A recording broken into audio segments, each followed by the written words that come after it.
La salle de réunion s'est figée quand une petite fille de 5 ans, serrant un ours en peluche dans ses bras, s'est dirigée droit vers le bureau de la PDG et lui a murmuré « S'il vous plaît, ne licenciez pas mon papa. »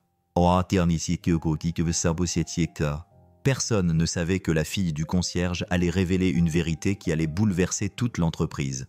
Avant de commencer, laissez un commentaire ci-dessous pour nous dire d'où vous nous regardez.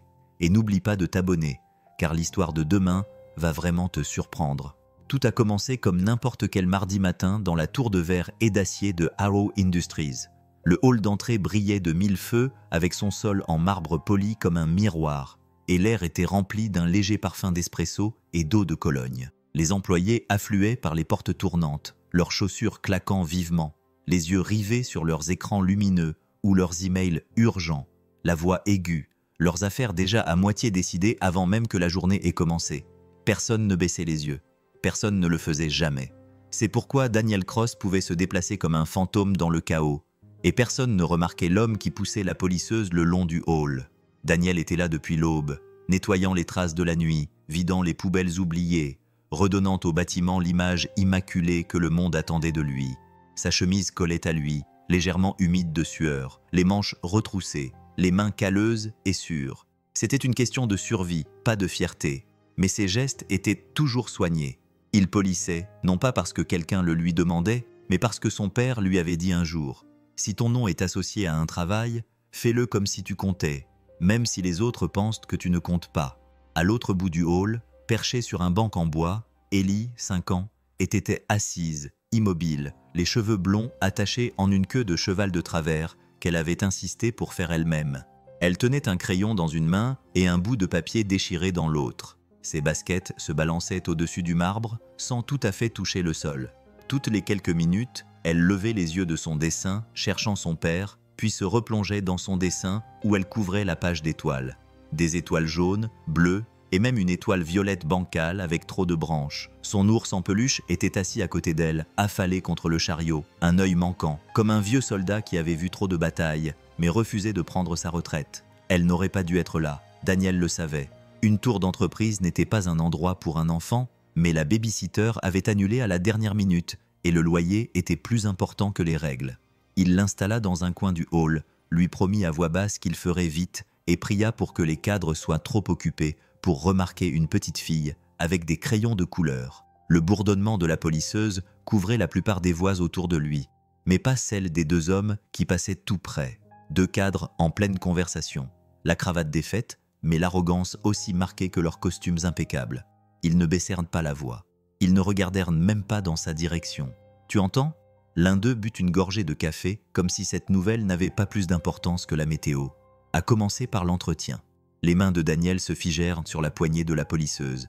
La machine vibrait contre le sol, attendant qu'il bouge, mais son corps refusait d'obéir. Il fixait le marbre brillant, le reflet des inconnus marchant sur la surface qu'il avait polie, et sa poitrine se serra.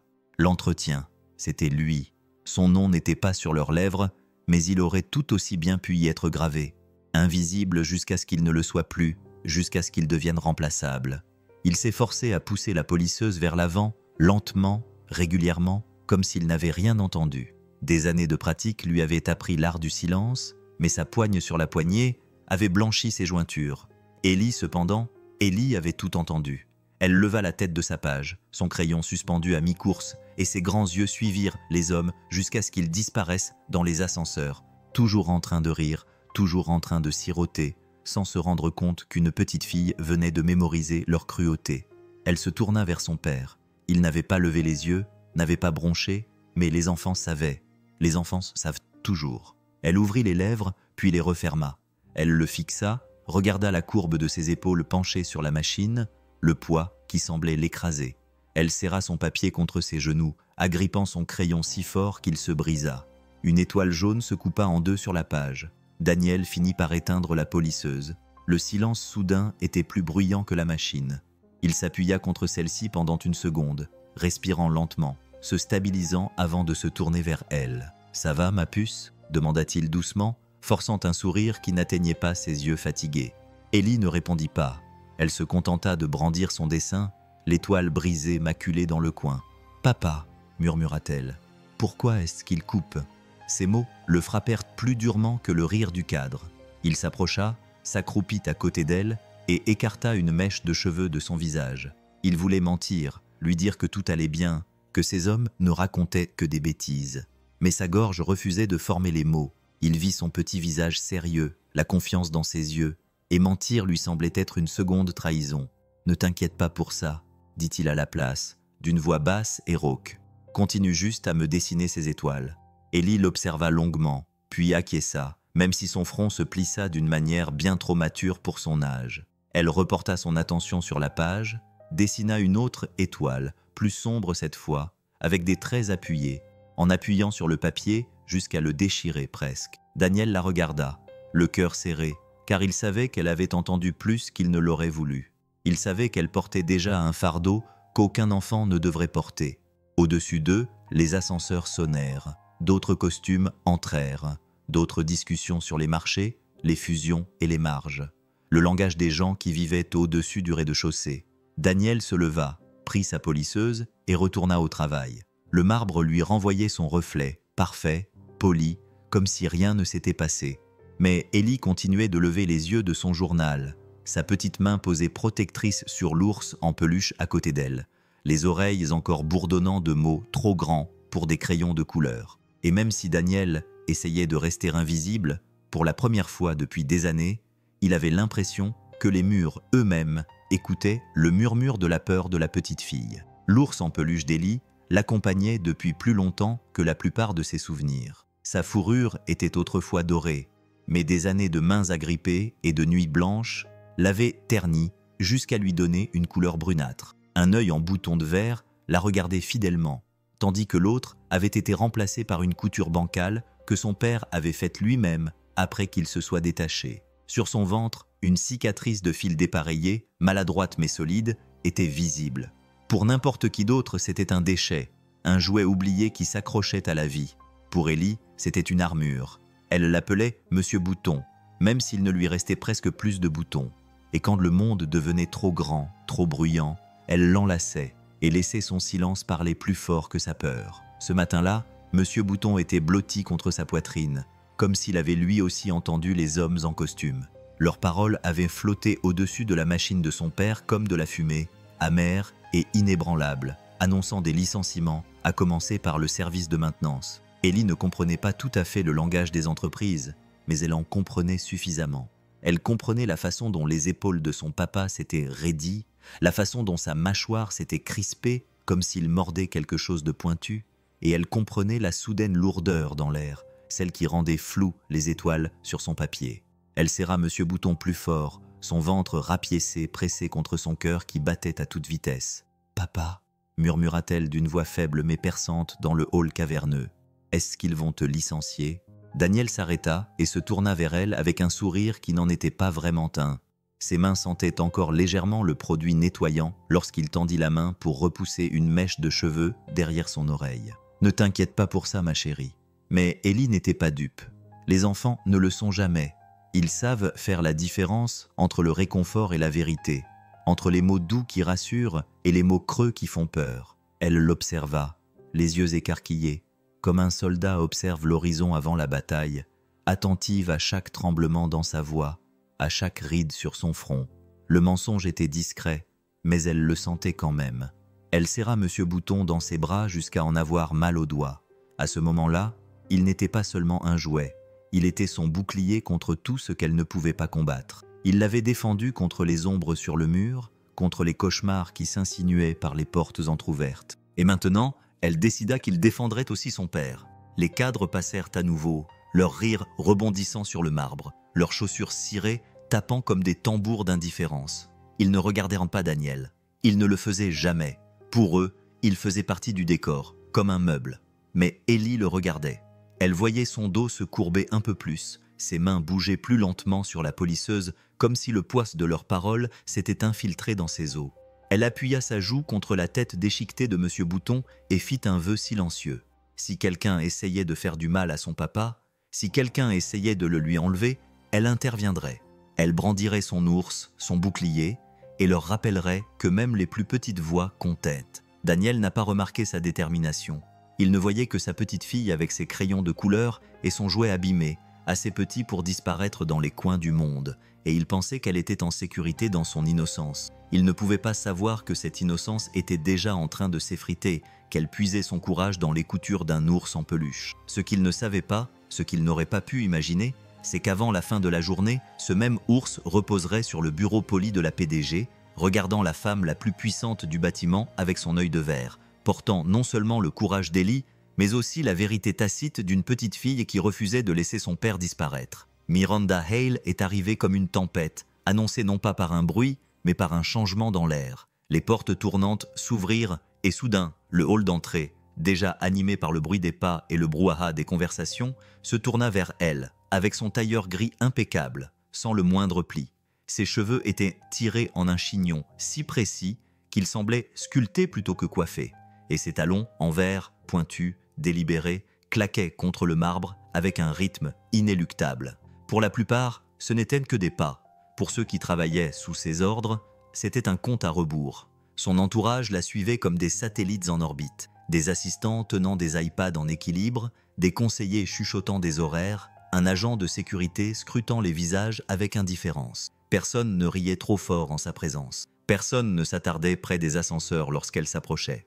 Miranda Hale n'exigeait pas le silence. Le silence s'imposait de lui-même dès qu'elle entrait dans une pièce. Les employés l'admiraient, la craignaient, ou les deux. Elle avait sauvé Arrow Industries de la faillite et l'avait transformée en une machine mondiale qui prospérait grâce à sa précision et à ses profits. Son histoire était racontée dans des magazines sur papier glacé, son visage était peint sur des journaux économiques, on la qualifiait d'impitoyable, de visionnaire, de reine dans ses tours de verre. Elle portait ses titres comme des médailles d'honneur. Le pouvoir ne se donnait pas, il se prenait, et elle s'en était emparée d'une main de fer. Pour Daniel, debout avec son balai près du bord du hall, elle n'était pas un titre de journal. Elle était une sentence en attente d'être prononcée. Sa présence signifiait des décisions hors de sa portée, des feuilles de calcul qui pouvaient effacer son salaire, des réunions qui pouvaient rendre son travail invisible. Il ne la détestait pas. La haine exigeait de la proximité, de la familiarité. Ce qu'il ressentait était plus petit, plus dur, comme regarder un éclair de loin et savoir que s'il frappait le mauvais arbre, sa maison prendrait feu. Il baissa les yeux lorsqu'elle passa, par instinct plus que par choix. Les hommes comme lui ne croisaient pas le regard des femmes comme elle. Pourtant, il remarquait des détails. La façon dont sa veste de costume effleurait son poignet lorsqu'elle faisait un geste à un assistant. La précision sèche de ses hochements de tête. Le fait qu'elle ne tenait pas de téléphone à la main comme tout le monde. Les gens avaient leur téléphone pour se distraire. Miranda, elle, se suffisait à elle-même. Ellie la remarquait aussi. Elle s'est assise sur le banc, serrant Monsieur Bouton contre elle, oubliant son dessin pour un instant, la tête penchée, les yeux suivant la femme en gris, comme si elle regardait un personnage sortir d'une de ses histoires pour s'endormir. Celles avec des reines, des châteaux et des dragons. Mais quelque chose chez cette reine l'a poussée à serrer son ours plus fort. Il n'y avait aucune douceur dans la démarche de Miranda, aucune chaleur dans son regard. Elle marchait comme quelqu'un qui avait l'habitude d'affronter les tempêtes plutôt que de s'en protéger. Pendant un bref instant, le regard de Miranda se déplaça. Il effleura Daniel, penché sur son balai, puis se posa sur Ellie, ses petites jambes se balançant au-dessus du sol en marbre. Ce n'était guère plus qu'une pause imperceptible, une reconnaissance passagère des formes dans son champ de vision périphérique. Puis elle disparut, emportée dans un ascenseur, entourée de voix demandant des décisions, des signatures, des directives. Daniel expira lentement, sans se rendre compte qu'il retenait son souffle. Pour lui, ce regard n'avait aucune importance. Une reine regardant au-delà d'un pion. Il se retourna vers son balai, le plongea dans le seau et sora l'eau avec ses mains calleuses à force d'années de travail. Mais plus tard, Miranda s'en souviendrait. Ce simple battement de cils, l'image d'une petite fille tenant un ours en peluche abîmé dans un hall d'entrée si brillant qu'il en était aveuglant. Elle se demanderait comment elle avait pu manquer ça, comment elle avait pu passer à côté de la tempête silencieuse qui se préparait dans les petits doigts serrés autour de la fourrure coussue. Malgré tout son pouvoir, malgré ses talons en verre qui claquaient comme le destin, elle n'avait pas vu la vérité qui l'attendait, que parfois, la plus petite main dans la pièce pouvait changer le poids d'un royaume. La salle de pause au sous-sol sentait vaguement l'eau de Javel et le café réchauffé. Le bourdonnement du distributeur automatique était le seul bruit, à part les gouttes occasionnelles d'un tuyau qui fuyait dans un coin. Les murs étaient peints d'un gris terne, une couleur qui semblait conçue pour décourager toute conversation chez ceux qui restaient assis trop longtemps à l'intérieur. C'était le genre de pièce qu'aucun cadre n'avait jamais vu. Mais des hommes comme Daniel Cross la connaissaient bien. C'était là que les travailleurs invisibles volaient quelques minutes pour respirer avant de retourner rendre le monde d'en haut à nouveau impeccable. Daniel se glissa sur une chaise avec le poids de quelqu'un qui portait plus que de la fatigue. Il posa sa boîte à lunch cabossée sur la table. Elle avait appartenu à son père avant lui, le métal était déformé par des décennies d'utilisation, le loquet était raide à force d'avoir été ouvert et fermé pendant des années dans des endroits comme celui-ci. Quand il l'ouvrit, les charnières grincèrent faiblement, comme pour protester contre le temps. À l'intérieur, enveloppé dans du papier ciré, se trouvait un sandwich au beurre de cacahuète, une pomme à moitié mangée le matin même et un bout de papier plié. Il n'avait pas mis ça dans la boîte. Sa main s'immobilisa lorsqu'il le sortit. Sur la page, écrite au crayon d'une main tremblante, se trouvaient des mots qui frappaient plus fort que n'importe quel décret de cadre supérieur. « Je t'aime, papa. Ne sois pas triste. » L'écriture d'Élie, bancale et assurée, lui transperça le cœur. Sa gorge se serra et ses yeux se remplirent de larmes avant qu'il ne puisse les retenir. Elle avait dû le glisser là le matin même, pendant qu'il ne regardait pas, sa petite main se faufilant dans la boîte à lunch comme si elle y cachait du courage pour qu'il le trouve. Il aplatit le mot sur la table, le fixant comme s'il s'agissait d'un texte sacré. La porte s'ouvrit en grinçant et un autre concierge entra péniblement, s'affalant lourdement sur la chaise en face de lui. L'uniforme de l'homme était froissé, ses yeux ternes reflétaient la même fatigue que Daniel connaissait trop bien. Il ouvrit un paquet de chips et parla la bouche à moitié pleine. « T'as entendu la nouvelle ?» Daniel plia rapidement le mot et le glissa dans la boîte à lunch comme s'il s'agissait d'un objet sacré qui ne devait pas être exposé. « Quelle nouvelle ?» demanda-t-il, même s'il savait déjà. « Des licenciements d'ici vendredi, » répondit l'homme. « À commencer par le personnel de nuit. Tu ferais mieux de te préparer. » Daniel s'efforça de ne pas baisser les épaules. Il haussa les épaules avec l'aisance d'un homme qui avait entendu pire et faisait semblant de s'en moquer. Ce ne serait pas la première fois. L'autre concierge grogna, indifférent, et reporta son attention sur ses chips. Mais Daniel resta figé. Ses mots le rongeaient comme des rats derrière les murs. Sans ce boulot, il ne pourrait pas payer son loyer. Sans loyer, il n'aurait plus de toit. Sans toit, il ne pourrait plus assurer la sécurité d'Élie. Tous les chiffres dans sa tête se résumaient à la même somme brutale. Rien. Il prit une bouchée de son sandwich, mais il avait le goût de poussière. Le pain collait à sa langue et il dut se forcer à avaler. À l'étage, quelque part au-dessus du plafond en béton, des cadres buvaient du vin en dégustant des plats préparés par un traiteur, leur rire résonnant à travers les couches d'acier et le silence. Là-haut, les problèmes étaient théoriques. Ici, les problèmes avaient des noms. Le nom d'Élie, écrit au crayon, plié dans une boîte à lunch qui semblait plus lourde que n'importe quelle mallette jamais apportée dans une salle de réunion. Daniel ferma doucement la boîte, sa main s'attardant sur le couvercle cabossé.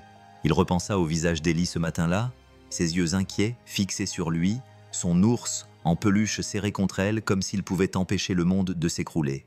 Elle avait déjà vu la tempête. Les enfants la voient toujours. Le mot n'était pas seulement un message d'amour. C'était un ordre simple et impossible à exécuter. Ne sois pas triste. Il s'assit sur la chaise en plastique, le bourdonnement du distributeur automatique remplissant le silence entre deux battements de cœur. Il ne savait pas comment il allait la protéger de ce qui allait arriver. Mais il était sûr d'une chose. Quelle que soit la tempête qui s'abattrait sur lui, il ne la laisserait pas l'atteindre. Il avalerait son désespoir avec du pain rassis, porterait seul le poids de la peur et continuerait à sourire jusqu'à ce que ses étoiles brillent à nouveau. Au-dessus du sol, le bâtiment scintillait comme la richesse elle-même. En dessous, dans la salle de pause aux murs gris et aux tuyaux qui fuyaient, un père pliait un mot écrit au crayon avec autant de soin qu'une prière et le glissait dans sa poche. La salle de réunion du 11e étage brillait comme un temple du pouvoir. Les murs de verre encadraient la silhouette de la ville, une vue qui valait plus que le salaire annuel de la plupart des gens qui faisaient tourner le bâtiment. En bout de la longue table, Miranda Hyle se tenait comme une statue, la posture inébranlable, le visage impénétrable. Elle n'avait pas besoin de parler pour contrôler la pièce. Son silence, ses hochements de tête mesurés, ses regards perçants suffisaient à orienter les conversations dans son sens. Autour d'elle étaient assis des directeurs en costume sur mesure, aux rires forcés, aux paroles sèches, aux sourires acérés. La discussion de cet après-midi-là était aussi clinique que cruelle. Nous avons besoin d'opérations plus légères, aboya l'un des hommes les plus âgés en pointant du doigt un tableau brillant à l'écran. La maintenance est superflue. Externalise-la. Il ne leva pas les yeux en parlant.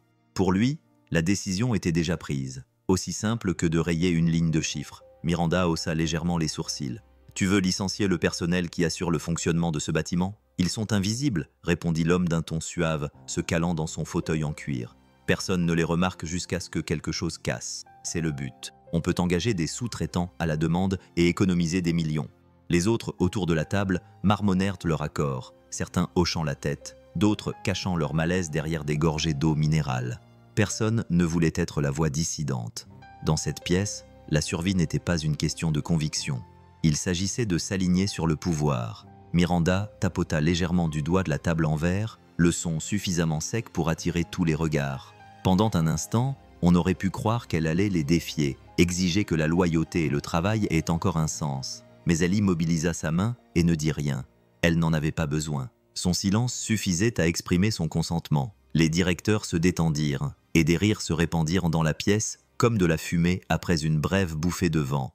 Le vote n'était prévu que vendredi, mais tout le monde savait que ces décisions ne dépendaient jamais vraiment du vote. Elles dépendaient de la dynamique, d'un élan de consensus si fort que même les objections s'évanouissaient sans bruit. Le service de maintenance allait disparaître. Les noms disparaîtraient des listes de paye comme de la craie effacée d'un tableau. Et quelque part en dessous d'eux, les gens dont le sort était en train d'être décidé nettoyaient les sols, vidaient les poubelles, polissèrent les vitres qui reflétaient les visages satisfaits des directeurs. Le nom de Daniel était l'un d'entre eux. Sur le planning de l'équipe de nettoyage affiché à l'extérieur de la salle de réunion, quelqu'un l'avait entouré à l'encre rouge. Ce n'était pas par malveillance, probablement juste une annotation, un détail pour les RH, mais c'était là, saignant à travers la page comme un présage, comme si l'univers l'avait souligné pour l'effacer. Pendant qu'il débattait de sa valeur de manière abstraite, Daniel était juste 2 étages plus bas, à genoux avec une brosse à récurer, l'odeur âcre de l'eau de Javel dans les poumons, la sueur lui piquant les yeux. Il ne savait pas que son nom était déjà marqué. Il ne savait pas que son avenir était en train d'être effacé entre les blagues et les gorgées d'eau pétillantes importées. Il ne connaissait que le rythme du travail, la simple dignité d'un boulot qui lui valait rarement un merci. Dans la salle de réunion, la conversation s'est allégée une fois la décision prise. Un directeur a fait une blague sur le fait d'être enfin débarrassé des nettoyeurs de sol. Un autre rit trop fort, impatient de prouver son allégeance. La pièce se remplit à nouveau de bavardages, les voix rebondissant sur les murs de verre, scellant leur certitude. Personne ne remarqua le faible bruit d'un aspirateur dans le couloir, ni le léger grattement des crayons sur le papier juste à l'extérieur de la vitre. Une enfant était assise en tailleur, dessinant en silence, son ours en peluche à côté d'elle. Ellie avait suivi son père à l'étage quand il ne regardait pas. Elle ne comprenait pas les marges bénéficiaires ni les stratégies d'externalisation, mais elle entendait le ton de leur voix. Elle sentait le poids de leur rire. Ce qu'aucun d'entre eux ne réalisait, ni les directeurs, ni Miranda Hyle, avec son attitude parfaite, c'était que la tempête qu'ils pensaient contrôler était déjà en train de changer. Le nom d'un concierge écrit à l'encre rouge n'était qu'une partie de l'histoire. L'autre partie était assise avec des crayons et du courage, attendant le moment de bouleverser leur monde parfait. Ellie n'était pas censée être là. Le 11e étage n'était pas un endroit pour une enfant avec des baskets éraflées et un sweat à capuche taché de crayons de couleur, mais elle avait toujours été douée pour se faufiler dans les interstices que personne d'autre ne voyait. Pendant que son père se penchait sur son travail, frottant une autre partie du carrelage jusqu'à ce qu'il brille, elle s'éloigna à pas feutrés. Monsieur Bouton glissait sous un bras et son carnet de croquis serré contre elle. Personne ne la remarqua dans le couloir. Personne ne la remarquait jamais. Les adultes étaient trop occupés à se regarder les uns les autres sur leurs écrans, à regarder leurs propres reflets dans le verre poli.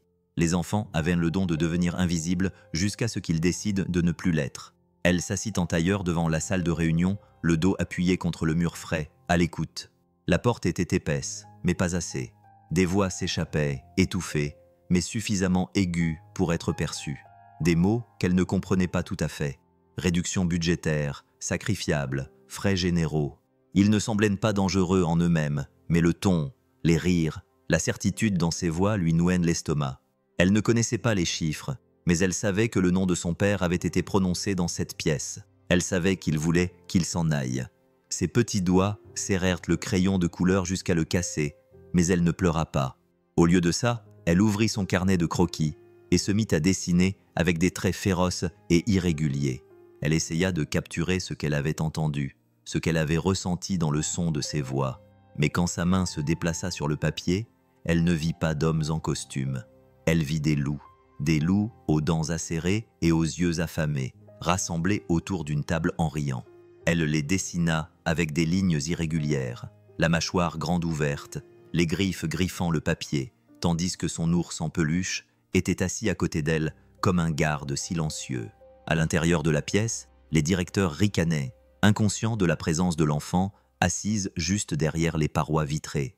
Ils ne savaient pas que ses oreilles étaient plus fines qu'ils ne le pensaient, que chaque mot prononcé avait atterri directement dans son cœur. Ils ne savaient pas qu'elle dessinait leur cruauté et des couleurs qui ne s'effaçaient pas. Daniel la trouva près de la cage d'escalier quelques minutes plus tard, son petit corps penché sur le livre, la langue tirée en signe de concentration tandis que son crayon de couleur gravait sa fureur sur la page. Son cœur se serra dès qu'il la vit. Elle n'était pas censée être là. Si quelqu'un la remarquait, si quelqu'un se plaignait, cela pourrait leur donner une raison d'accélérer les coupes. Il posa son seau et s'accroupit, la voix basse et ferme. « Ellie, tu ne peux pas rester ici. » Elle leva les yeux écarquillés, les joues rougies par l'intensité de son dessin. Sans hésiter, elle serra son ours en peluche plus fort, lui fourra le carnet de croquis dans les mains et murmura « Ils essaient de te manger, papa !» Daniel se figea. Il fixa la page sur laquelle étaient dessinés des loups aux crocs acérés, leur rire gravé dans des lignes de crayon tordus, et pendant une seconde, il ne put respirer. Il voulait lui dire que ce n'était pas vrai. Il voulait insister sur le fait que ces hommes n'étaient pas des monstres, qu'ils n'étaient que des gens qui parlaient de chiffres. Mais les mots restèrent coincés dans sa gorge, car à sa manière, elle avait raison. Ils essayaient de dévorer ce qu'il avait construit, la vie pour laquelle il s'était battu, le toit au-dessus de sa tête. Et les enfants ne mentent pas à propos du bruit des loups. Il la souleva, la serra contre sa poitrine, ses crayons tombant doucement sur le sol. Elle sentait légèrement le jus de pomme et la cire des crayons, un mélange d'innocence et de défi. Il embrassa le sommet de sa tête et murmura « Tu ne devrais pas entendre ces choses ». Mais elle ne fit que resserrer son étreinte sur sa chemise, sa petite voix étouffée mais ferme. « Je les ai entendus et je m'en souviendrai. » Daniel la porta vers l'ascenseur de service, chaque pas plus lourd que le précédent. Il aurait voulu pouvoir effacer ce qu'elle avait entendu, nettoyer son esprit comme il nettoyait les sols. Mais son carnet de croquis était toujours dans sa main, les loups le fixant du regard, comme la preuve que la vérité trouve toujours un moyen de s'échapper. Alors que les portes de l'ascenseur se refermaient, il glissa soigneusement le dessin entre les pages, la poitrine serrée par la peur et la fierté. Ellie posa sa tête sur son épaule, tenant toujours Monsieur Bouton comme un bouclier. Ses yeux restèrent ouverts longtemps après que la plupart des enfants se soient endormis. Elle écoutait sans cesse, car les oreilles d'un enfant ne mentent jamais. Ce soir-là, le parking était vaste et vide, ses piliers de béton projetant des ombres qui étouffaient les sons. Une odeur d'huile lourde et âcre flottait dans l'air, mêlée au faible écho de crissement de pneus quelque part au-dessus. Les néons bourdonnaient au-dessus de leur tête, leur lumière inégale clignotant comme des yeux fatigués qui en avaient trop vu. Daniel poussait son chariot vers le coin le plus éloigné où l'attendait sa vieille berline, les roues grinçant à chaque pas, un bruit trop familier pour l'embarrasser désormais. À côté de lui, Ellie marchait, sa petite main glissée dans la sienne, ses baskets raclant le sol en formant des arcs paresseux, le bruit plus doux que son silence. Il avait pensé que la journée de travail était derrière eux, que le pire, les chuchotements, le poids, pouvaient être laissés dans les couloirs de marbre à l'étage. Mais des voix flottaient sur le béton ouvert, portées par le vent, aiguës et insouciantes.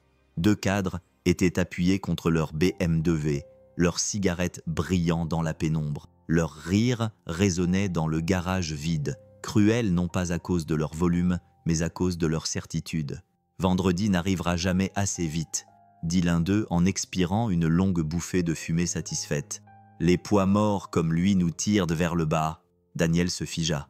Il n'avait pas besoin d'entendre le nom. Lui suffisait. Il n'y avait pas beaucoup de choix pour ce pronom, pas dans la bouche d'homme qui ne l'avait jamais vu, sauf penché sur un balai. Il serra plus fort la poignée du chariot, les muscles de son bras tendus comme s'ils pouvaient effacer les mots dans l'air. Ellie s'arrêta aussi. Ses petits doigts serrèrent plus fort sa main, comme si elle pouvait le retenir au sol avant que les mots ne le plongent dans le désespoir. Elle leva les yeux vers lui, les yeux écarquillés, ronds comme des lunes, reflétant des ombres. « Papa » murmura-t-elle, « pourquoi il ne t'aime pas ?»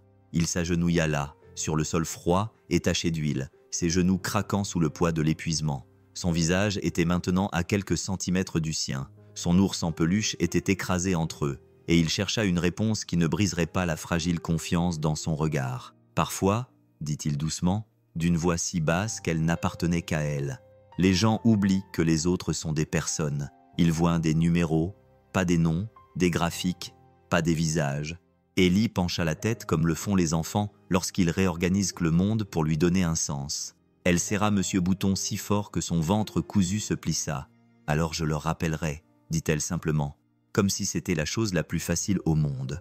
Daniel eut un petit rire, mais il était lourd, empreint de tristesse. « Comment ?» Elle leva son ours en peluche entre eux, le tenant comme une bannière, son œil de verre captant la lumière terne. « Avec lui, » dit-elle avec une conviction tranquille. Il dit la vérité.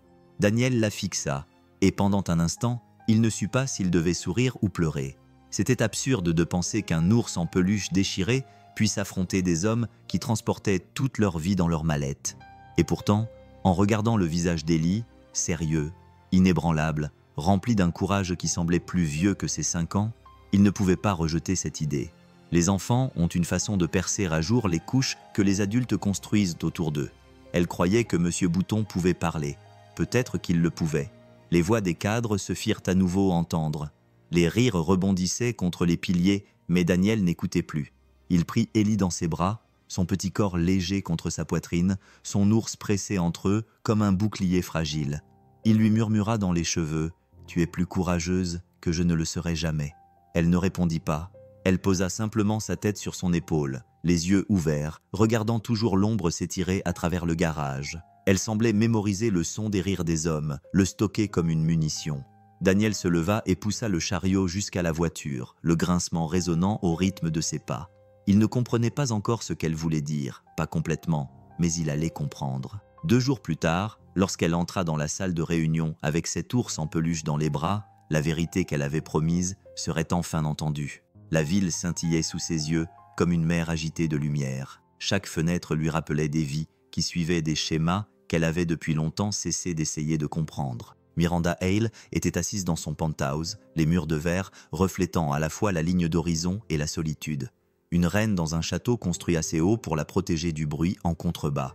Elle tenait dans sa main un scotch hors de prix, le liquide ambré capturant la lueur de la ville comme du feu emprisonné dans du cristal. Les glaçons tintaient lorsqu'elle le faisait tourner, tandis que son autre main faisait défiler les rapports de performance qui s'affichaient sur sa tablette. Des chiffres, des graphiques, des tendances, le langage du pouvoir. Mais ses yeux refusaient de rester fixés sur l'écran. Il revenait sans cesse vers le hall d'entrée ce matin-là, vers une fillette trop petite pour l'espace qu'elle occupait, serrant un ours en peluche, comme s'il s'agissait à la fois d'une arme et d'un bouclier. Miranda se souvenait de la façon dont le regard de l'enfant avait transpercé le bruit du bâtiment. La plupart des enfants se recroquevillaient sous le poids des halls en marbre et des hauts plafonds. Pas celle-ci. Celle-ci portait le silence comme une armure. Son regard était perçant, ancien, troublant. L'ours en peluche aussi, en lambeaux, rapiécé, tenant à peine debout, mais serré comme un trésor. Miranda ne pouvait pas se débarrasser de cette image, même si elle se disait que c'était absurde.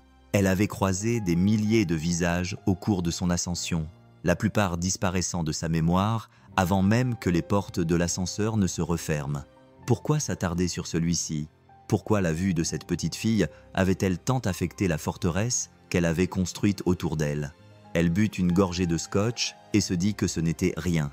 Mais les souvenirs ont le don de se frayer un chemin à travers le déni. Elle avait autrefois été une enfant comme celle-là, observant depuis le coin d'une pièce son père perdre tout ce qu'il avait aux mains de cadres qui le jugeaient superflu. Elle l'avait vu rentrer à la maison, les épaules courbées sous un poids invisible, son silence plus lourd que n'importe quel mot. Elle avait vu sa mère plier en 2 les listes de courses, réduisant ses espoirs ligne après ligne. Et elle s'était alors jurée, dans un serment silencieux gravé dans sa poitrine, qu'elle ne serait jamais comme eux, jamais faible, jamais à la merci du stylo rouge de quelqu'un d'autre. Et pourtant, elle était là, des décennies plus tard, en train de siroter une boisson qui coûtait plus cher que ce que sa famille dépensait autrefois en courses pour une semaine, tandis que ses propres directeurs cochaient avec désinvolture des noms comme ces hommes qui récurent les sols sur lesquels elle marchait. Et cet enfant, Ellie, si elle se souvenait bien de son nom, l'avait regardée avec des yeux qui la reconnaissaient, comme si elle pouvait voir l'ombre que Miranda s'efforçait tant d'enfouir. Elle secoua la tête, posa son verre et se concentra à nouveau sur la tablette lumineuse. Rapport de performance, marge bénéficiaire, analyse de coûts. Tout cela était réel, mesurable, clair. Cela ne l'accusait pas, cela ne la regardait pas avec des yeux trop vieux pour une enfant de 5 ans. Pourtant, même en essayant de se plonger dans les chiffres, le souvenir la rongeait plus fort que le silence. Miranda entendait encore la voix de son père, basse et abattue, le soir où il lui avait annoncé qu'il avait perdu son boulot. « Ce ne sont que les affaires, Miranda », avait-il dit, même si ses yeux l'avaient trahi. Elle détestait les hommes qui prenaient ces décisions si facilement, détestait leur façon de rire, comme si la vie de sa famille n'était rien de plus qu'une correction dans un grand livre. Et elle avait construit son empire comme une réponse, couche après couche, mur après mur. Mais ce soir-là, en regardant son reflet dans la vitre de la fenêtre de son penthouse, elle se demandait si elle n'était pas devenue ce qu'elle avait juré de détruire. Elle prit à nouveau un verre de scotch, dont le liquide chaud lui réchauffa la gorge, et tenta de noyer ses pensées. Mais l'ours persistait, la fille persistait, et derrière eux, l'écho du silence de son père pesait plus lourd que les chiffres sur son écran. Malgré toute sa richesse, malgré tout son pouvoir, Miranda Hale se sentait perturbée, hantée non pas par l'échec, mais par le reflet de son propre passé, qui la regardait à travers l'enfant d'un concierge. L'appel est arrivé juste après le lever du soleil, alors que Daniel était encore penché sur un balai dans le couloir vide. Le bâtiment était calme, le genre de silence qui rendait chaque son plus lourd, même le faible bourdonnement des néons au-dessus de sa tête. Il a vu le numéro s'afficher sur son vieux téléphone, le numéro du service des ressources humaines, qu'il avait mémorisé au fil des ans, mais qu'il n'avait jamais voulu voir sur son écran. Il a hésité avant de répondre, comme si le silence pouvait le faire disparaître. La voix était polie, distante, répétée. « Monsieur Cross, veuillez vous présenter à la salle de conférence du 11e étage vendredi matin. » C'était tout.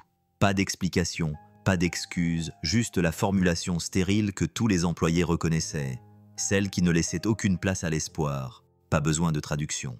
Daniel avait vu d'autres personnes suivre le même chemin. Appelées à l'étage, conduites dans une pièce où des mots gentils enveloppaient des décisions radicales. Les réunions de licenciement se déroulaient toujours de la même manière. Il raccrocha sans un mot, ses mains soudain trop lourdes pour tenir le balai. Il se dirigea vers le local d'entretien, le seul endroit du bâtiment où il se sentait chez lui, ne serait-ce que parce que personne d'autre ne se souciait suffisamment de cet endroit pour y entrer. Il s'assit sur le seau renversé, les coudes sur les genoux, la tête enfouie dans ses mains. L'odeur de l'eau de Javel flottait dans l'air, âcre et suffocante. Et pour la première fois depuis des années, il se laissa aller à rester assis, trop fatigué pour faire semblant de ne pas s'effondrer. Ellie était dans un coin, des crayons de couleur éparpillés sur une boîte en carton qu'elle avait transformée en bureau de fortune. Elle fredonnait, doucement et sans mélodie, comme le font les enfants lorsqu'ils sont perdus dans leur propre monde. Elle leva les yeux lorsqu'elle remarqua le silence. Son petit front se plissa. Elle en oublia son dessin. « Qu'est-ce qui ne va pas, papa ?» Daniel ne répondit pas. Sa gorge était nouée. Les mots étaient barricadés derrière un chagrin qu'il ne pouvait laisser s'échapper. Comment pouvait-il lui dire ? Comment pouvait-il lui expliquer que dans 2 jours, leur vie risquait de basculer parce que des hommes en costume avaient décidé que son nom devait figurer sur une liste ? Il voulait la protéger, avaler lui-même toutes les aspérités, mais les enfants savent, ils savent toujours. Ellie posa son crayon et glissa de la boîte, ses petites chaussures tapant doucement sur le linoléum. Elle grimpa sur ses genoux sans demander, comme si elle avait fait ça toute sa vie, et pressa son ours en peluche abîmé contre sa poitrine. Le ventre cousu, le regard à un œil, la fourrure usée par des années de câlins, tout cela reposait entre eux comme un battement de cœur. Il dit « N'abandonne pas », murmura-t-elle. Son souffle chaud effleurait son col. Daniel eut mal à la poitrine. De tous les maux du monde, aucun n'avait autant de poids que les siens. Il le rendait plus lourd parce qu'il lui rappelait tout ce qu'il risquait de perdre, mais aussi plus léger parce que, d'une certaine manière, elle croyait encore qu'il pouvait y faire face. Il l'enlaça, la serra plus fort que jamais et ferma les yeux juste assez longtemps pour faire comme si le monde extérieur n'existait pas. Au-dessus d'eux, le bâtiment s'animait. Les ascenseurs sonnaient, les chaussures claquaient sur le marbre. Les voix s'élevaient avec l'urgence des horaires et des profits. Au 11e étage, Miranda Hale se tenait devant un miroir, ajustant la ligne de sa veste, répétant le discours qu'elle allait prononcer devant le conseil d'administration.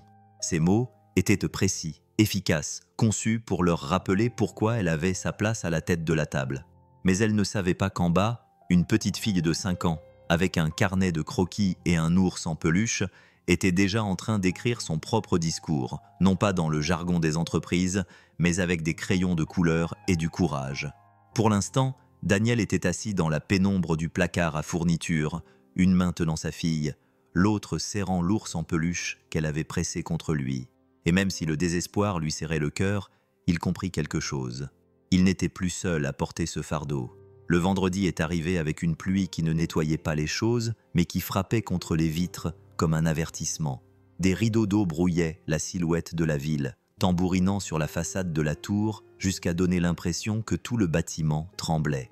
À l'intérieur, le hall d'entrée bourdonnait plus fort que d'habitude. Les gens marchaient plus vite, parlaient plus bas, s'échangeaient des regards furtifs qui révélaient ce qu'aucun d'entre eux ne voulait dire à voix haute. Tout le monde savait que quelqu'un, voire plusieurs personnes, était sur le point de perdre son boulot. Daniel le sentait à chaque pas alors qu'il guidait Ellie à travers le hall. Ses baskets grinçaient sur le sol poli, sa petite main serrait fermement la sienne. Il lui avait mis son sweat à capuche le plus chaud, celui dont les manches engloutissaient presque ses mains, et avait glissé son carnet de croquis sous son bras avant de quitter l'appartement.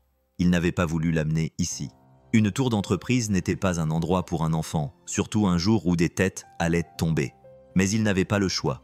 La babysitter était partie et son nom avait été appelé. Il n'allait pas la laisser seule, pas alors que tout son monde menaçait de s'écrouler. « Reste silencieuse », lui murmura-t-il alors qu'ils entraînent dans l'ascenseur. Sa voix se brisa malgré tous ses efforts pour la stabiliser. Elle acquiesça en serrant son ours en peluche contre sa poitrine, mais ses yeux racontaient une autre histoire. Ce n'étaient pas les yeux d'une enfant résignée au silence. Ils brûlaient d'une flamme plus intense, d'une détermination qui semblait plus âgée que ses 5 ans. Il ne le vit pas. Il était trop occupé à fixer les chiffres lumineux au-dessus de la porte, observant la montée vers le 11e étage comme une marche vers la potence. La salle de réunion bourdonnait déjà lorsqu'il arriva. À travers les parois vitrées, Daniel pouvait voir les directeurs s'installer dans leurs fauteuils, en costumes impeccables, la voix calme, comme s'ils ne décidaient pas de l'avenir de famille, mais se contentaient d'ajuster des chiffres sur un bilan. Le responsable des ressources humaines se tenait près de la porte, un bloc-notes à la main, les yeux rivés sur lui avec une sorte de sympathie crispée qui n'apportait aucun réconfort. Daniel hocha une fois la tête, acceptant son sort, et prit place près de la porte. Il essaya de se faire petit, invisible. Ellie se tenait à côté de lui, ses petites doigts agrippés à son pantalon. Elle aurait dû paraître déplacée dans cette salle stérile du pouvoir, avec ses bords chromés et ses vitres brillantes. Mais elle ne se recroquevilla pas. Elle observait. Son regard passait d'un visage à l'autre, absorbant la tension, l'arrogance, la certitude. Elle tenait M. Bouton dans un bras, ses carnets de croquis toujours glissés sous l'autre, comme si elle recueillait des preuves de la cruauté du monde. Puis Miranda est entrée. Le bruit de ses talons sur le sol poli était net, décisif, tranchant le murmure comme un chef d'orchestre faisant taire son orchestre. Elle s'est dirigée vers la tête de la table avec l'assurance de quelqu'un qui avait répété ce moment, la voix ferme lorsqu'elle a salué le conseil, prête à commencer. Mais avant qu'elle n'ait pu ouvrir le dossier qu'elle tenait entre ses mains, avant qu'elle n'ait pu prononcer le premier mot, une autre voix a retenti, petite, claire, inébranlable. « S'il vous plaît, ne licenciez pas mon papa. » Ce n'était pas fort, mais ça portait. Les mots ricochèrent contre les murs de verre, contre la table en marbre, contre le silence stupéfait des hommes et des femmes qui avaient oublié à quoi ressemblait la vérité sans fioriture. Pendant un instant, personne ne bougea. L'air lui-même semblait s'être arrêté. Le cœur de Daniel s'arrêta de battre. Il se tourna, les yeux écarquillés, vers sa fille, qui se tenait maintenant le menton levé, son ours en peluche serré comme une bannière, fixant du regard les personnes les plus puissantes du bâtiment. Les directeurs clignèrent des yeux, pris au dépourvu, la bouche ouverte sans pouvoir prononcer un mot. Le responsable des ressources humaines baissa son bloc-notes. Même Miranda se figea, perdant son sang-froid pendant une fraction de seconde, comme si quelqu'un avait jeté une pierre dans les eaux calmes qu'elle avait mis des années à perfectionner. Un silence s'ensuivit, pur, lourd, absolu, le genre de silence qui semblait plus fort que le tonnerre, le genre qui annonçait l'arrivée d'une tempête, et que rien ne serait plus pareil après son passage. Ellie n'hésita pas.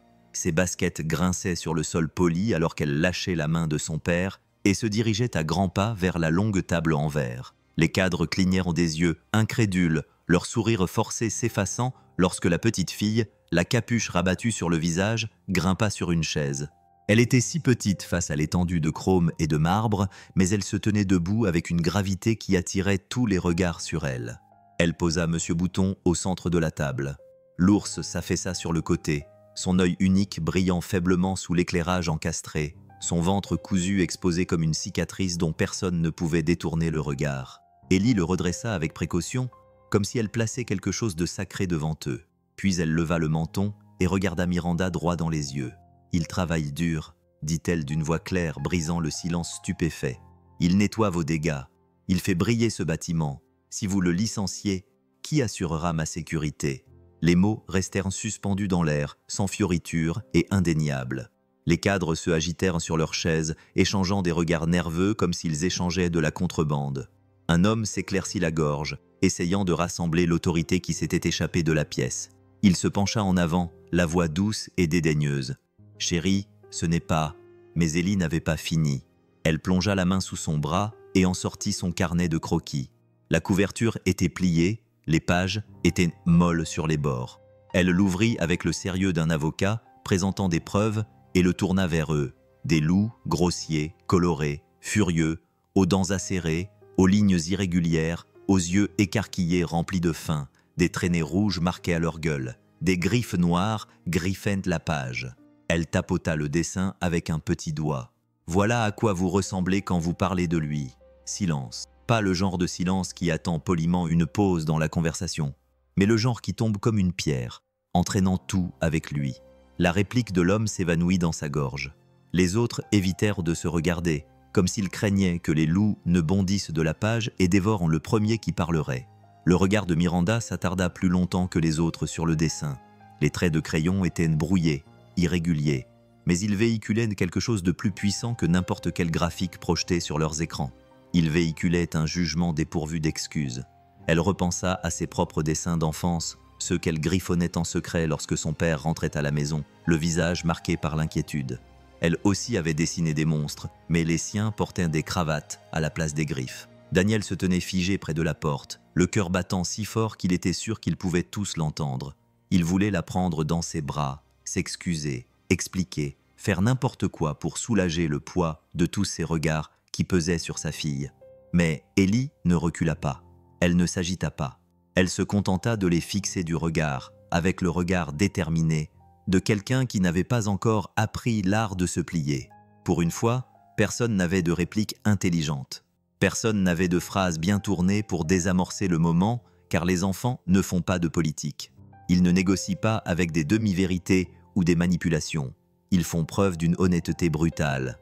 Et Ellie venait de mettre la leur sur la table, griffonnée en rouge et noir, les fixant de ses dents irrégulières. L'ours était assis à côté du cahier de croquis, silencieux mais présent, comme s'il écoutait. Et dans cet étrange moment suspendu, les personnes les plus puissantes du bâtiment, celles qui mesuraient les vies en termes de profits et de pertes, se sont retrouvées surpassées par une enfant armée de crayons de couleur, d'un jouet en lambeaux et d'une vérité qu'aucune salle de réunion ne pouvait contester.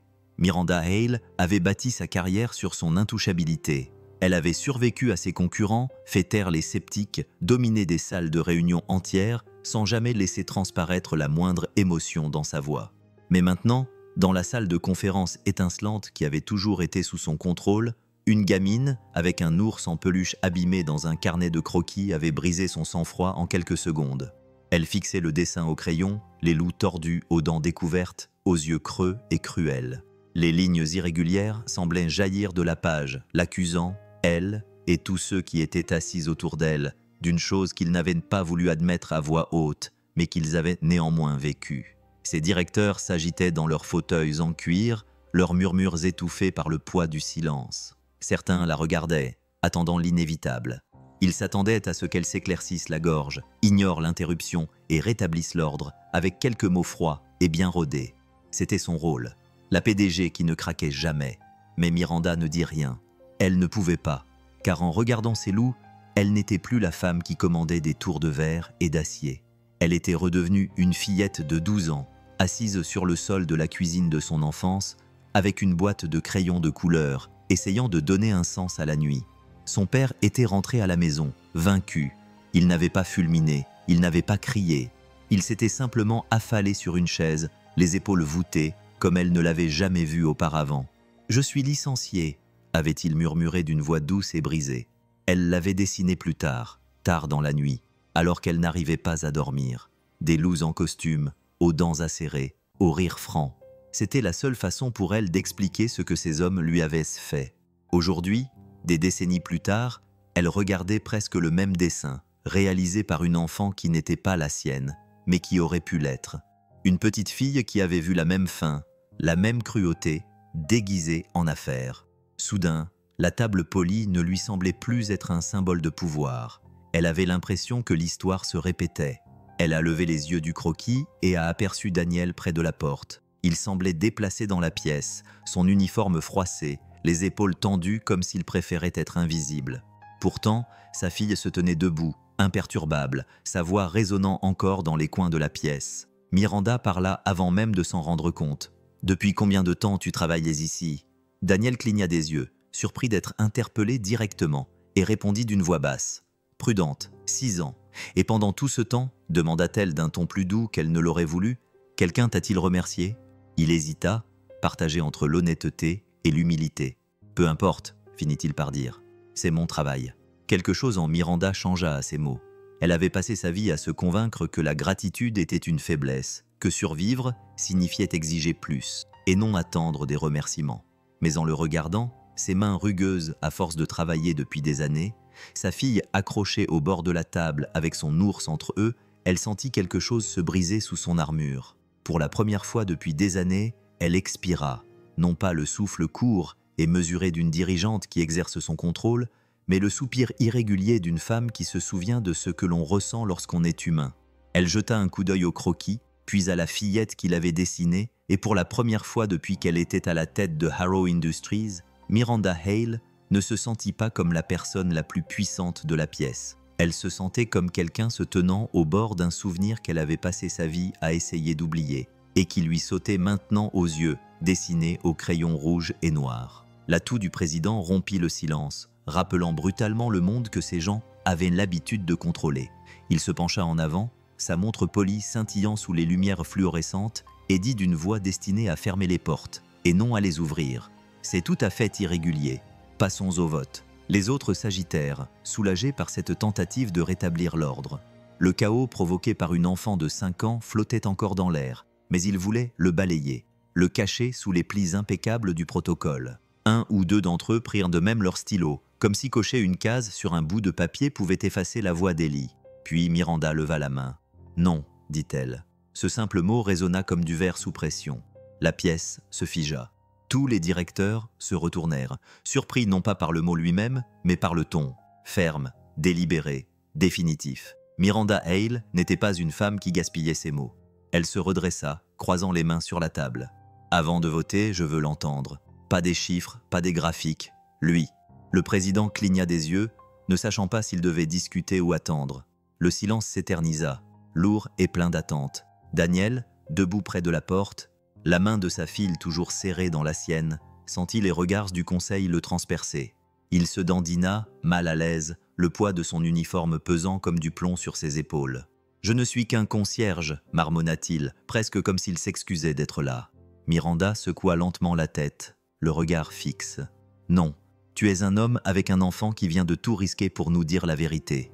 Parle. » Les yeux d'Ellie croisèrent les siens, intenses et déterminés, comme si elle lui donnait le courage qu'il pensait avoir perdu depuis des années. Elle fit un petit signe de tête, l'encourageant à s'avancer. Daniel déglutit, la gorge sèche, et laissa le silence s'éterniser un instant de plus. Puis il prit une inspiration et s'avança, le grincement de ses bottes de travail résonnant étrangement fort dans la salle étincelante. « Je m'en fiche si vous me virez.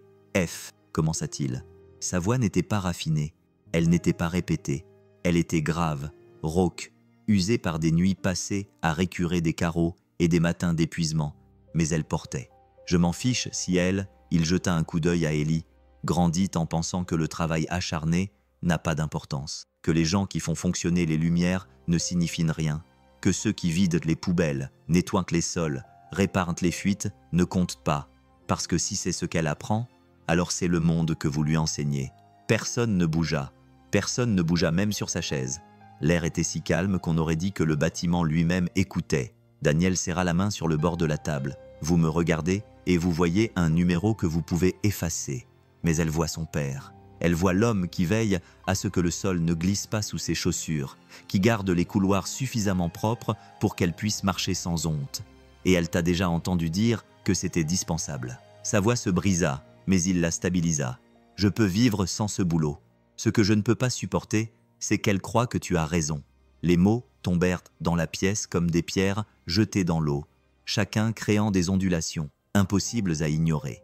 Les hommes qui avaient ri auparavant étaient maintenant silencieux, leurs yeux se posant les uns sur les autres, attendant que quelqu'un reprenne le terrain qu'ils avaient perdu.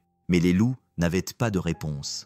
Leur intelligence, leur rhétorique raffinée, leurs graphiques interminables, tout cela semblait insignifiant face au dessein d'un enfant et à la vérité crue d'un père. Miranda se pencha en arrière sur sa chaise, le visage impassible. Mais son silence n'était plus un signe d'accord. C'était tout autre chose, de la reconnaissance, peut-être même de la détermination. Autour de la table, le poids des mots de Daniel s'installa lourdement, dissipant l'illusion qu'il ne s'agissait que d'un vote de plus. Pour la première fois, la salle de réunion n'était pas contrôlée par des graphiques ou des projections. Elle était captive du rappel que derrière les titres et les tours de verre, les gens comptaient et personne, pas même les loups en costume, ne pouvait contester cela. Le vote reprit avec une raideur qui semblait répétée. Les stylos tapotèrent les dossiers, les chaises bougeaient. Le bourdonnement de l'anticipation ondulait dans l'air, mais personne ne parlait jusqu'à ce que tous les regards se tournent vers Miranda. C'était instinctif. Ils étaient habitués à ce qu'elle mène la salle, dirigeant le cœur d'un simple mouvement du menton ou du poids délibéré de son silence. Pendant un instant, elle les laissa attendre, savourant la pause comme un chef d'orchestre retenant ses musiciens. Elle aurait pu acquiescer, obtenir les réductions et repartir sous les applaudissements des actionnaires qui accordaient un plus d'importance aux marges qu'aux personnes. Cela aurait été facile, voire prévisible. La voie était toute tracée pour elle. Accepter, finaliser, passer à autre chose. Elle l'avait fait d'innombrables fois auparavant, choisissant les chiffres plutôt que les noms sans broncher. Mais cette fois-ci, quelque chose était différent. Quelque chose de petit, de déchiré et d'indéniable était posé au milieu de la table en verre. Miranda tendit la main et posa sa main sur l'ours en peluche d'Ellie. Sa fourrure était usée. Ses yeux de verre la regardaient avec une sorte d'honnêteté obstinée, et pour des raisons qu'elle ne pouvait expliquer, sa gorge se serra. Elle laissa sa paume reposer là un instant avant de parler. « Pas aujourd'hui » dit-elle. Ces mots frappèrent la pièce plus fort que n'importe quel discours qu'elle avait jamais répété. Le président s'emporta immédiatement, le visage rouge comme si elle avait commis une trahison. « Ce n'est pas à toi seul de décider » aboya-t-il, essayant de reprendre l'autorité qui lui avait échappé. Miranda posa son regard sur lui, calme, délibéré, imperturbable. Un sourire fin se dessina sur ses lèvres, vif mais las. « Si, ça l'est », répondit-elle doucement. En matière de valeurs, le conseil d'administration s'agita, mal à l'aise, échangeant des regards entre eux. Ce n'était pas la Miranda qu'il connaissait, ce n'était pas la femme qui avait bâti son empire sur l'acier et le silence. C'était quelqu'un d'autre, une version d'elle-même qu'elle n'avait pas laissé s'exprimer depuis des décennies. Elle pouvait le sentir, et cette prise de conscience la fit se redresser, sa voix devenir plus ferme. Elle tourna les yeux vers Daniel, qui se tenait près de la porte comme s'il se préparait au pire, la main de sa fille toujours fermement serrée dans la sienne. Il avait l'air d'un homme attendant le couperet, trop fatigué pour espérer, trop habitué à la déception pour croire que quelque chose d'autre puisse arriver. « Tu n'es pas viré », dit Miranda. Sa voix traversa les parois de verre comme un verdict. Des exclamations s'élevèrent autour de la table, les directeurs échangeant des regards incrédules. Daniel cligna des yeux, pas sûr d'avoir bien entendu. Elle ne laissa pas le silence s'installer. « En fait, » continua-t-elle, « vous êtes promu. » Le mot tomba dans la pièce comme une pierre dans une eau calme, provoquant des ondulations de choc sur toutes les surfaces polies. La confusion se refléta sur le visage de Daniel. « Promu » répéta-t-il d'une voix rauque et incrédule. Miranda acquiesça. Responsable des installations, avec effet immédiat et avantages sociaux. Vous avez été invisible trop longtemps. Le visage d'Ellie s'illumina avant celui de son père. Elle écarquilla les yeux et son petit corps rebondit légèrement sur sa chaise, comme si elle ne pouvait contenir la joie qui l'envahissait. Elle se tourna vers lui et lui tira la main avec ses 2 mains. « Tu vois, papa, dit-elle, rayonnante. Il m'a écouté. » Daniel déglutit péniblement, la mâchoire serrée, le regard oscillant entre Miranda et l'ours en peluche toujours sous sa main. Il avait l'air d'un homme qui avait du mal à croire que le sol ne disparaîtrait pas sous ses pieds. Miranda faillit sourire, faillit. Mais ce n'était pas la victoire qu'elle ressentait dans sa poitrine. C'était quelque chose de plus lourd, de plus aigu, car au fond d'elle-même, elle connaissait la vérité.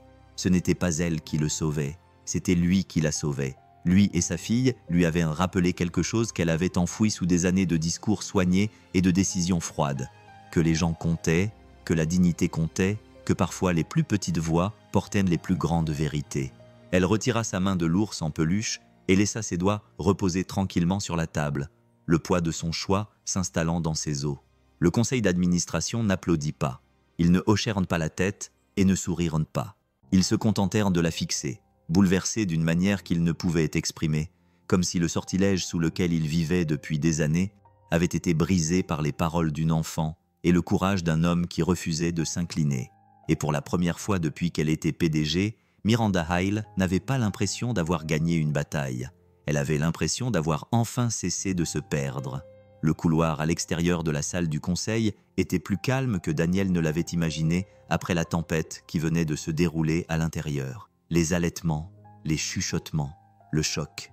Il trouvait étrange de plonger dans le silence, comme si les murs eux-mêmes retenaient à leur souffle. Il installa Ellie sur sa hanche, ses petits bras enroulés autour de son cou, son ours en peluche pendu à un bras, cognant doucement contre son dos à chaque pas. Les néons bourdonnaient au-dessus d'eux, stériles et froids. Mais la présence d'Ellie réchauffait l'air d'une manière qu'aucun bâtiment ne pourrait jamais égaler. Elle l'observait attentivement, ses petits sourcils froncés dans une expression pensive. « Papa » demanda-t-elle, sa voix résonnant dans le vide. « Es-tu heureux ?» Daniel ralentit. Il voulait répondre rapidement, lui donner une réponse certaine, mais les mots s'embrouillaient dans sa bouche. Il repensa à la dernière heure, à sa position au bord d'une pièce où son nom avait presque été effacé, à sa fille qui avait dit une vérité qu'aucun adulte n'osait prononcer, à la femme la plus puissante de l'entreprise qui avait changé le cours de sa vie en une seule phrase. Heureux n'était pas le mot juste, pas encore. « Je suis soulagé », finit-il par dire, laissant le mot tomber entre eux. Ellie fronça les sourcils. Ce n'est pas la même chose. Son honnêteté brutale brisa quelque chose en lui, et il ne put s'empêcher de rire doucement. Le son était fatigué, mais sincère. « Tu as raison », admit-il en pressant brièvement sa joue contre ses cheveux. Le soulagement n'était pas de la joie. Le soulagement, c'était survivre. Le bonheur était encore hors de portée, mais elle n'avait pas besoin de le savoir pour l'instant. Derrière eux, la porte de la salle de réunion s'ouvrit et Miranda Hale sortit seule. Aucun assistant ne la suivait avec des agendas, aucun directeur ne tournait autour d'elle pour obtenir son approbation. Aucun entourage ne venait amortir sa présence, juste elle. L'écho de ses talons était atténué par la moquette, et le souvenir d'une voix d'enfant était toujours logé dans sa poitrine. Elle marchait plus lentement que d'habitude, ses pas mesurés, non pas avec l'autorité qu'elle affichait dans chaque pièce, mais avec le poids de quelque chose d'inconnu, la vulnérabilité. La vue de Daniel portant Ellie dans le couloir la toucha d'une manière à laquelle elle n'était pas préparée. Elle avait vécu si longtemps dans des tours de verre, entourée de chiffres et de décisions, qu'elle avait presque oublié à quoi ressemblait l'amour lorsqu'il se présentait clairement devant elle. Pas l'amour mis en scène des galas de charité ou des photos mises en scène, mais quelque chose de brut, de sans défense. Elle s'arrêta. L'ascenseur au fond sonna, ses portes s'ouvrirent. Daniel entra, Ellie toujours perchée sur sa hanche, son ours en peluche traînant sur le seuil avant qu'elle ne le tire à l'intérieur en toute sécurité. Ils ne se retournèrent pas. Ils ne la virent pas debout là, mais Miranda les vit. Elle vit la façon dont ses épaules se courbaient légèrement pour protéger sa fille. La façon dont Ellie se blottissait contre lui avec une confiance totale. La façon dont l'ours en peluche se balançait comme un drapeau de défi dans un monde qui voulait considérer les gens comme jetables. Miranda sentit quelque chose se serrer dans sa poitrine, une douleur aiguë et lancinante, un désir qu'elle ne s'était pas autorisée à ressentir depuis des années, qu'elle pensait avoir enfoui sous les rapports tardifs et les verres de scotch, un désir de famille, de pardon, de vérité qui ne pouvait être acheté ou échangé, mais seulement vécu. Les portes de l'ascenseur se refermèrent, les cachant de sa vue, mais pas l'écho qu'ils laissaient derrière eux. Pendant un long moment, Miranda resta là, à regarder son reflet dans l'acier poli du mur en face d'elle. La femme qui la regardait en retour semblait calme, parfaite, exactement comme le monde l'apercevait. Pourtant, sous les lignes parfaites de son tailleur, sous l'armure qu'elle portait depuis des décennies, quelque chose était en train de changer. Elle finit par se retourner et s'engagea seule dans le couloir opposé, ses talons plus souples que d'habitude, son pas plus lent. Pour la première fois depuis très longtemps, Miranda Hale ne pensait pas aux actionnaires ni aux bénéfices trimestriels. Elle pensait à un concierge, à sa fille et à un ours en peluche laissé sur la table de la salle de réunion, comme un verdict qu'aucun vote ne pourrait effacer. La ville s'était installée dans son bourdonnement de minuit lorsque Miranda retourna à son bureau. La pluie coulait sur les fenêtres en traînées argentées. La ligne d'horizon au-delà se fondait dans un patchwork de néons et d'ombres. Ses assistants étaient tous rentrés chez eux depuis des heures et les couloirs étaient silencieux, ses pas étant le seul bruit perceptible. Elle n'avait plus d'entourage, plus d'échos de voix la suivant, juste le poids tranquille de la journée qui pesait sur ses épaules. Lorsqu'elle ouvrit la porte, l'odeur familière du cuir et du bois poli l'accueillit, mais quelque chose d'autre attira presque immédiatement son attention. Au milieu de son bureau, à moitié enfoui sous un dossier de rapport financier, se trouvait le carnet de croquis oublié. La couverture était pliée, les coins effilochés, des traces de crayon de couleur maculaient sa surface. Il semblait déplacé dans son bureau aux lignes épurées et soignées, seul élément non poli dans un monde construit sur la brillance. Elle resta longtemps debout, le regardant comme s'il risquait de disparaître si elle clignait des yeux. Finalement, elle tendit la main, hésita, puis le rapprocha d'elle. Ses doigts s'attardèrent sur le carton usé avant qu'elle ne l'ouvre. La première page lui serra le cœur. Des loups la fixaient, les crocs acérés, le corps esquissé à grands traits de crayon noir et rouge. Il riait, le visage déformé par des rides, entassé autour d'une table semblable à celle où elle était assise quelques instants plus tôt. Elle suivit les traits irréguliers du bout du doigt, et l'espace d'un instant, elle redevint une enfant, accroupie dans sa chambre, serrant trop fort ses crayons de couleur, essayant de capturer les monstres qui avaient volé la dignité de son père. Elle les avait appelés les loups en costume. Elle s'était promis de ne jamais devenir leur proie. Elle n'avait jamais imaginé qu'elle pourrait un jour devenir l'une d'entre eux. Elle tourna rapidement la page, presque coupable, puis s'arrêta. Le dessin suivant était différent. Un homme se tenait au centre, tenant un balai comme s'il s'agissait d'un bâton. Ses épaules étaient hautes, son corps solide. À côté de lui se trouvait une petite fille, petite mais vive, serrant un ours en peluche dans ses bras. Au-dessus d'eux, des lettres tordues et irrégulières formaient des mots qui la touchèrent plus profondément que tout ce qu'elle avait lu depuis des années. « Mon papa est un héros ». Miranda retint son souffle.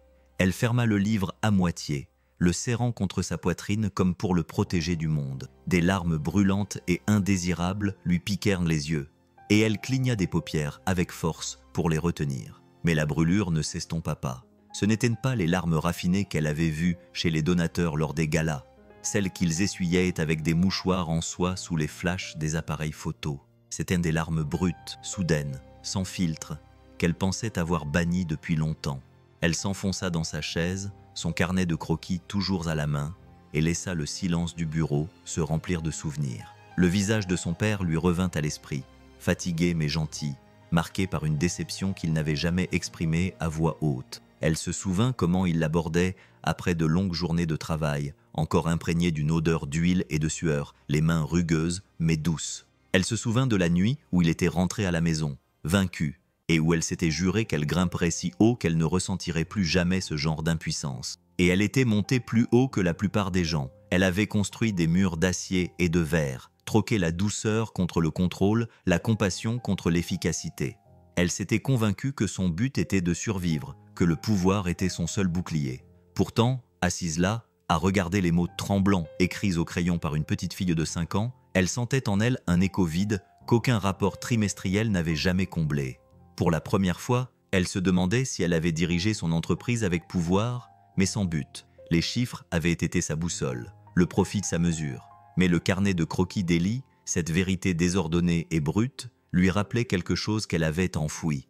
Les gens, les vies derrière les chiffres, la dignité derrière les titres, la résilience silencieuse de ceux qui n'étaient pas censés être vus. Miranda ferma lentement le carnet de croquis et le posa sur le bord de son bureau, sa main reposant dessus comme s'il risquait de s'envoler. Les lumières de la ville clignotaient derrière la vitre, indifférentes, mais elle ne les regardait pas. Elle regardait les mots tordus dans son esprit. « Mon papa est un héros » et ressentait pour la première fois depuis des années les frêles remous de quelque chose de dangereusement proche de la grâce. L'appel est arrivé un mardi après-midi, juste au moment où Daniel terminait son service. Son téléphone a vibré dans sa poche. Le numéro lui était inconnu, et pendant un instant, il a failli ne pas répondre. Les numéros qu'il ne reconnaissait pas n'annonçaient jamais rien de bon. Mais lorsqu'il décrocha, une voix grave et posée se présenta. Miranda Hale. Elle voulait le voir dans son appartement terrasse. Ces mots le laissèrent perplexe. Miranda Hale ne demandait pas à voir les concierges. Elle convoquait les cadres, dictait sa loi aux membres du conseil d'administration, donnait des ordres qui descendaient à travers 10 niveaux hiérarchiques avant d'atteindre quelqu'un comme lui. Et pourtant, elle lui demandait, elle ne lui ordonnait pas. Il ne savait pas trop s'il s'agissait d'une réunion, d'un piège ou d'un truc entre les deux. Le vendredi venu, il a habillé Ellie avec son sweat à capuche le plus propre et lui a tressé les cheveux du mieux qu'il pouvait. Il a pensé la laisser chez un voisin, mais quelque chose en lui a dit de l'emmener. Elle faisait partie de l'histoire depuis le début. Plus que ça, c'était elle qui l'avait changé. Le penthouse n'avait rien à voir avec les couloirs froids de Harrow Industries. Quand ils entrèrent, la ville se déployait dans toutes les directions à travers les murs de verre, la ligne d'horizon brillant dans le crépuscule. Pourtant, malgré toute sa grandeur, l'endroit semblait étrangement vide. Le mobilier était élégant, mais impersonnel, le genre de perfection qui semblait mise en scène. Ce qui frappa le plus Daniel, ce n'était pas ce qui était présent, mais ce qui n'y était pas. Pas de photos sur les murs, pas de jouets éparpillés dans les coins, aucun signe que quelqu'un vivait vraiment là. Miranda se tenait au milieu de la pièce, non pas dans son tailleur gris impeccable, mais dans un simple pull noir et un pantalon, les cheveux lâchés sur les épaules. Dépourvue de son armure de salle de réunion, elle semblait plus petite, mais tout aussi posée. Elle tenait dans ses mains le carnet de croquis d'Ellie. « Tu as laissé ça », dit-elle doucement en le tendant à la petite fille. Le visage d'Ellie s'illumina lorsqu'elle le saisit. « Tu l'as aimé ?» Miranda hésita, et lorsqu'elle répondit, sa voix se brisa juste assez pour trahir quelque chose d'humain. Beaucoup. Elle s'éclaircit la gorge, puis tourna les yeux vers Daniel. « Votre fille m'a rappelé quelque chose que j'avais oublié, que les gens comptent plus que les prophètes. » Daniel déglutit, ne sachant pas quoi dire. Il s'attendait à des explications, peut-être à des excuses en langage d'entreprise, mais pas à ça, pas à de la vulnérabilité. Miranda se dirigea vers la table à manger où un dossier l'attendait. Elle posa sa main dessus pendant un long moment avant de le lui glisser. « Je ne peux pas défaire tout ce que j'ai fait, » dit-elle, le poids de sa voix plus lourd que les mots eux-mêmes. « Mais je peux commencer par ça. » Daniel ouvrit le dossier. Ses yeux parcoururent le document, mais les mots se brouillèrent avant qu'il ne puisse leur donner un sens. Tout ce qu'il vit, c'était le titre en haut de la page. Un fonds de bourse d'études au nom d'Ellie, dédié aux enfants des employés de Harrow Industries, financé à perpétuité. Il eut le souffle coupé. Il ne put finir sa phrase. Ellie se pencha sur son bras, lisant ce qu'elle pouvait de sa petite voix, butant sur les mots les plus difficiles. Ses yeux s'écarquillèrent. Elle leva les yeux vers son père, puis vers Miranda. « Tu vois, papa ?» murmura-t-elle en serrant M. Bouton contre sa poitrine. « Les loups peuvent changer. » Daniel rit doucement, même si sa gorge le brûlait. Il regarda Miranda, cherchant sur son visage le masque d'acier auquel il s'était habitué, mais il n'était pas là. Pour une fois, elle ressemblait à quelqu'un qui s'était mis à nu, quelqu'un qui demandait une seconde chance plutôt que de donner des ordres. Il ferma doucement le dossier, la main encore tremblante. « Je ne sais pas comment te remercier. »« Ce n'est pas nécessaire, » répondit Miranda, jetant un coup d'œil à Ellie. Elle l'avait déjà fait. Tous les trois restèrent silencieux un moment, les lumières de la ville scintillant derrière la vitre comme des étoiles trop têtues pour s'éteindre. Pour la première fois depuis des années, Miranda Hale ne pensait pas au profit, aux marges trimestrielles ou à la prochaine transaction. Elle pensait à un concierge, à sa fille, et à un dessin qui l'avait forcée à se souvenir de qui elle était autrefois. Les mois passèrent, et le bâtiment ne semblait plus être le même. Le placard du concierge, qui était autrefois le refuge tranquille de Daniel, était désormais vide, ses étagères dégageant encore une légère odeur d'eau, de javel et de poussière, les manches des balais penchées comme des reliques oubliées. Il ne les avait pas abandonnées, il avait simplement grandi. Au lieu de pousser des chariots et de cirer les sols, il portait désormais un trousseau de clés qui ouvrait toutes les portes de la tour. « Responsable des installations », disait la plaque sur la porte de son nouveau bureau. Ce titre lui semblait étrange, mais son poids lui rappelait chaque jour ce qu'il avait risqué et ce qu'il avait sauvé. Son bureau donnait sur la ville une vue qu'il n'aurait jamais imaginée pour lui-même. Pourtant, il ne laissait jamais le verre ou la ligne d'horizon le piéger derrière son bureau. Il parcourait les couloirs tous les jours, souvent accompagné d'Élie qui trottait à ses côtés, son carnet de croquis sous le bras, Monsieur Bouton pendu à sa main. Les employés, qui autrefois passèrent devant lui sans le regarder, s'arrêtaient désormais pour le saluer. Certains s'arrêtaient pour discuter. D'autres se contentèrent de sourire. Au début, cette reconnaissance l'avait surpris, mais il avait peu à peu compris qu'elle ne lui était pas uniquement destinée. Elle concernait ce qu'il représentait. Quelque chose avait changé chez Harrow Industries. Au début, les gens l'ont remarqué à travers de petits détails. La PDG souriait plus. Le ton froid de sa voix s'était adouci. Les instructions sèches avaient laissé place à des conversations qui invitaient plutôt qu'elles n'exigeaient. Les réunions, autrefois tendues et sèches, se terminaient désormais par des rires, les gens en ressortant plus légers qu'ils n'étaient entrés. Même la salle du conseil, cette forteresse de verre du pouvoir, ressemblait moins à un champ de bataille qu'à un lieu où les décisions étaient prises en tenant compte des personnes plutôt que des seuls chiffres. Ce changement n'apparaissait pas dans les rapports et ne se reflétait pas immédiatement dans les marges bénéficiaires. Il était plus discret, mais tout aussi profond. Il se manifestait dans la façon dont les assistants se sentaient considérés, dans la façon dont le personnel d'entretien était salué par son nom, dans la façon dont les directeurs hésitaient avant d'ignorer une voix qui, autrefois, aurait été ignorée. Et dans le hall, là où tout avait commencé, une plaque apparut, petite, modeste, facile à manquer si on ne la cherchait pas. Mais ceux qui l'ont vue ont pu lire l'inscription, les mots gravés dans le laiton, avec un poids qu'aucun rapport trimestriel ne pourrait jamais égaler pour ceux qui nous rappellent d'écouter. Chaque matin, Daniel s'y arrêtait avant de monter les escaliers ou de prendre l'ascenseur. Il touchait légèrement la plaque, ses doigts effleurant le métal froid comme s'il s'agissait d'une prière, d'un vœu, d'un rappel que ce n'était pas sa promotion qui comptait, ni le bureau qui lui avait été attribué, mais la vérité dite par une petite fille trop courageuse pour son âge. Il s'était promis de ne jamais l'oublier. Élie, qui grandissait de mois en mois, avait son propre rituel. Le soir, quand ils avaient quitté l'immeuble et que le brouhaha de la ville s'était estompé dans le calme de leur petit appart, elle serrait son ours en peluche contre elle et murmurait à son oreille cousue. « Papa n'a pas seulement gardé son boulot, disait-elle à Monsieur Bouton. Il leur a rendu leur cœur. » Daniel l'avait entendu une fois, debout dans l'embrasure de la porte de sa chambre, alors qu'elle serrait l'ours contre son menton. Il avait eu la gorge serrée et s'était détourné avant qu'elle ne puisse voir ses yeux briller, car elle avait raison. Il ne s'agissait plus de lui, pas vraiment. Il s'agissait de ce qu'elle leur avait montré à tous. Cette vérité, même griffonnée au crayon, avait le pouvoir de tout changer. Le placard du concierge était désormais vide, mais il n'était pas oublié. Il restait un monument silencieux à l'endroit où l'histoire avait commencé, à l'homme qui pensait que survivre suffisait, et à la petite fille qui lui avait appris que survivre n'était que le début. Une nouvelle histoire avait pris racine, une histoire écrite non pas avec des titres ou des profits, mais avec du courage, de la compassion et le rappel que même les plus petites voix pouvaient résonner assez fort pour remodeler un royaume. Si cette histoire vous a touché ne serait-ce qu'un peu, prenez un moment pour partager vos réflexions dans les commentaires. Nous aimerions savoir quelle partie vous a le plus touché.